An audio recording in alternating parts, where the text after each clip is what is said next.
Hi guys, here Malik here. Today we will learn who read your WhatsApp group message and to whom delivered. When we send a message in a large group, we don't know who reads our message and who not read.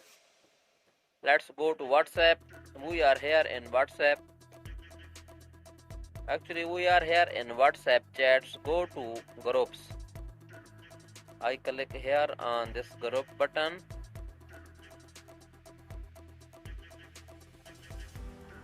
There are many groups. I go to a specific group, then I send a message. Now click on this message and click on these three lines in top right corner.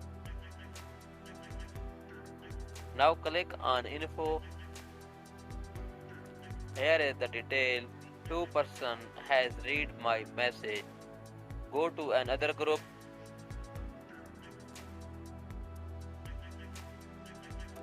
Tap on message sent by you.